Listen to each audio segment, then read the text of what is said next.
Olá, família, sejam todos bem-vindos ao estudo diário das Escrituras. Hoje nós vamos estudar aqui terceiro Nef, capítulo 22, o Salvador Jesus Cristo aqui.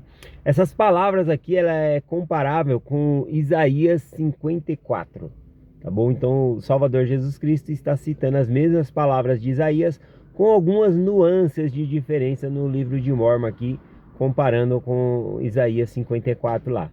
Mas nada tão expressivo assim, tá bom? Aqui o Senhor estava falando sobre a coligação de Israel, falou sobre a coligação em Jerusalém, falou sobre a Nova Jerusalém também, a coligação aqui, né, no novo continente. E agora ele traz então as palavras de Isaías 54. Vamos ler aqui porque Isaías ele traz uma metáfora aqui, né? Ele compara a casa de Israel com uma mulher viúva, solitária, desprezada, uma que sofreu bastante, tá bom? Então vamos ler aqui e vamos fazer alguns comentários a esse respeito aqui. Então vamos lá. Versículo 1 aqui. Terceiro Nef, capítulo 22, versículo 1. E então o que está escrito acontecerá. Quando eu falo que tem algumas nuances, por exemplo, se você vai lá em Isaías 54, não está escrito essa parte, né? E então o que está escrito acontecerá. Lá já começa direto dizendo, né? Cantai estéreo, ó tu que está que não deste a luz.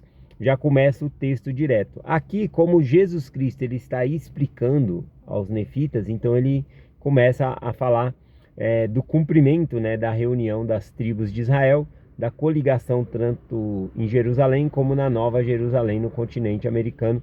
Então ele pega e fala aqui sobre isso, né? E então o que está escrito acontecerá.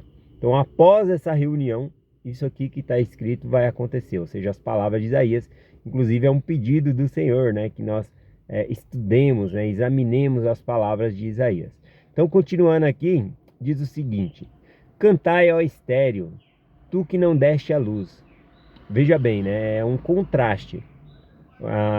Ser estéreo, principalmente naquela época, não poder dar a luz, era um sinal de opróbrio, de tristeza. Cantar é sinal de alegria. Então ele está falando, canta, canta, você que foi estéreo, né? Que não teve filhos, né? Que não deste a luz, cante. Rompe em canto e clama. Tu que não tiveste dores de parto, porque mais são os filhos da solitária do que os filhos da casada, diz o Senhor. Aqui ele está comparando então a casa de Israel a uma mulher estéril, né, que não tinha filhos, não tinha descendência, ou seja, era oprimida pelas outras nações. Mas ele falou que chegaria ao fim disso aqui, que ela teria muitos filhos. Clama, exulta, chegou o momento da felicidade, tá bom? Então é isso que ele está falando aqui. Quando ele fala mais são os filhos da solitária do que os filhos da casada, ele está citando da Sião nos últimos dias. Quantos e quantos membros existem em cada nações, países. Então agora os filhos da solitária, aquela que foi desprezada, são muito maiores do que aquele grupo fechado da casa de Israel. Agora sim, são muitos, tá bom? Então por isso que ele está fazendo esse contraste aqui, tá bom? Então os gentios são essa descendência. Os gentios são essa descendência que são os filhos dessa solitária, da casa de Israel, tá bom? Nós somos os frutos, tá bom? Dessa descendência aí. O versículo 2 aqui diz: Amplia o lugar da tua tenda e deixa que elas estendam as cortinas e a tua habitação, e rompe, longa as tuas cordas, afirma bem as tuas estacas. Bom, aqui está sendo comparada a casa de Israel ao tabernáculo antigamente, né, que era o templo que Moisés havia feito. Então ele está falando alonga a sua estaca. Por quê? Porque vai ser grande. Olha quantos números de templo nós temos hoje. Está alongando, crescendo, tá bom? Então ele fala sobre a habitação, vai ser longa, grande, a cortina do Senhor, né, se revelando aqui. Porque transbordará a mão direita e a esquerda, e a tua posteridade herdará as nações gentias, e fará com que sejam habitadas nas cidades assoladas. Então, aqui mais uma vez a promessa, né, que A casa de Israel vai crescer para a esquerda, para a direita, vai se ampliar para todos os lados. Vamos estar falando do crescimento do evangelho nos últimos dias. E aqui quando fala as cidades assoladas, né? Aqueles que não fazerem parte do convênio vão ser assolados, né? Isso pode ter implicação de pragas, ou guerras, né? Várias catástrofes aí. Não temas, porque não serás envergonhada, nem te envergonhes, porque não serás confundida, porque te esquecerás da vergonha de tua mocidade, e não te lembrarás do opróbrio da tua juventude, e não te lembrará mais do opróbrio da tua viuvez. Então está falando aqui da casa de Israel antiga, que ela não se lembraria mais da sua viuvez, né? Que ela foi deixada, sofrida, é, é, não lembrar do tempo da sua mocidade aqui significa no tempo em que eles herdaram a terra de Canaã, né, a nova terra ali deles, e viveram em iniquidade, idolatria, tá bom? Então é isso aqui. Porque o teu Criador, teu marido, o Senhor dos Exércitos é o teu nome, o teu Redentor, Santo de Israel, será chamado o Deus de toda a terra. Porque o Senhor te chamou como uma mulher desamparada e triste de espírito e uma esposa da mocidade, quando fostes repudiada, diz o Senhor teu Deus. Então, mais uma vez mencionando aqui que o Senhor chama, né, essa desamparada, porque estava servindo as outras nações para servir ao próprio Senhor agora. Bom, por pouco, por um pequeno momento te deixei, mas com grande misericórdia te recolherei. Em pequena ira te escondi, e a face de um momento, mas com benignidade eterna compadecer-me-ei de ti, diz o Senhor teu Redentor. Então, aqui mais uma vez, né, ele falando, quando fala aqui que por um pouco de tempo te deixei, significa a dispersão de Israel. O Senhor permitiu que a Israel fosse dispersa por toda a face da terra. E agora ele se compadeceu e está reunindo toda a tribo de Israel, tá bom? Fazendo essa reunião. Aliás, é isso que Jesus Cristo estava ensinando aqui aos nefitas, então ele traz essa parte aqui desse escrito. O versículo 9 diz assim: Por isso será para mim como as águas de Noé, pois como jurei, as águas de Noé não imundaram mais a terra, assim jurei que não me iraste contra ti. Aqui ele está citando o convênio que ele fez com Noé, tá bom?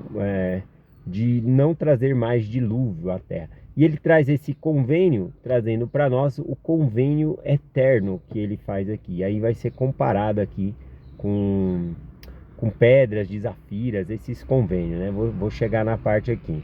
O versículo 10 diz assim: Porque as montanhas desaparecerão, os outeiros serão removidos, mas a minha benignidade não se desviará de ti, nem será removida o convênio de minha paz, diz o Senhor, que se compadece de ti.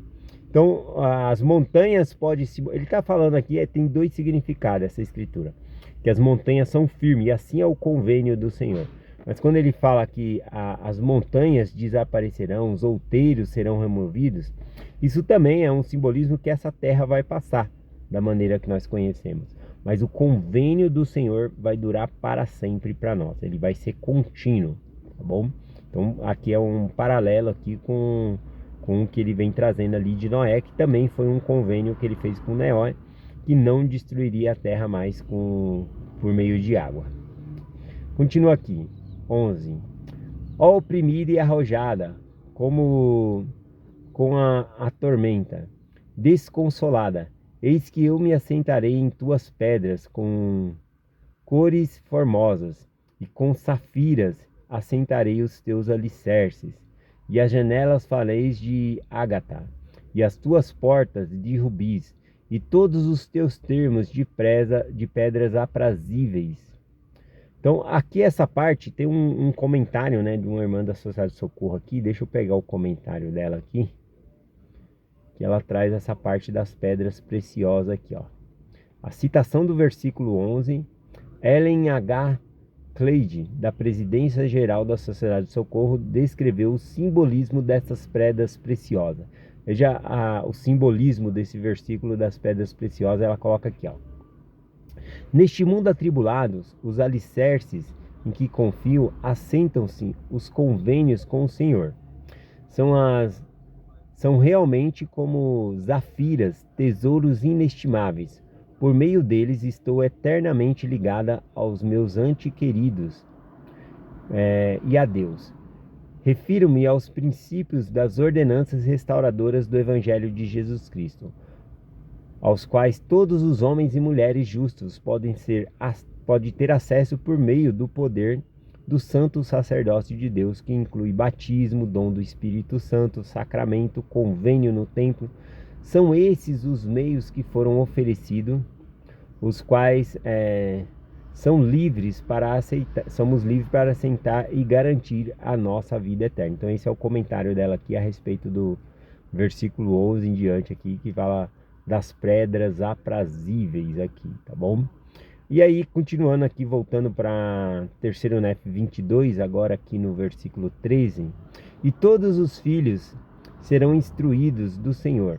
A paz de teus filhos será abundante. Em retidão será estabelecida. Longe estarás da opressão, porque não temerás o temor. Porque não chegará a ti. Aqui está falando da proteção, o braço do Senhor nos protegendo, né? Seja qual for a calamidade, estamos unidos aí com o Senhor, ligados ao Senhor por meio do convênio. E também esse capítulo aqui é a preparação, né? Trazendo o milênio aqui. Falta 3 versículos aqui, vou finalizar. Eis que certamente se ajuntarão contra ti, mas não fará por mim, mas não será por mim. Quem se ajuntar contra ti cairá por tua causa. Eis que eu criei ferro e assoprei a brasa e o fogo que produz as ferramentas para a sua obra, e criei-as assolador para destruir. Nenhuma arma prosperará contra ti.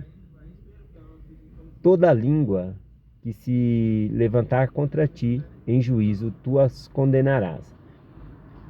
Esta herança é dos servos do Senhor, e a sua retidão vem a mim, diz o Senhor. Então, estou falando da proteção, que nenhuma arma, né, vai prosperar contra o povo do Senhor aqui.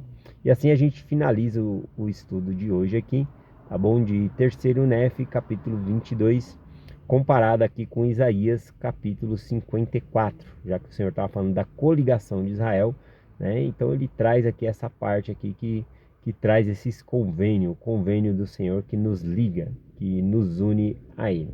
Bom, é essa mensagem que eu compartilho com vocês, em nome de Jesus Cristo. Amém. Até amanhã.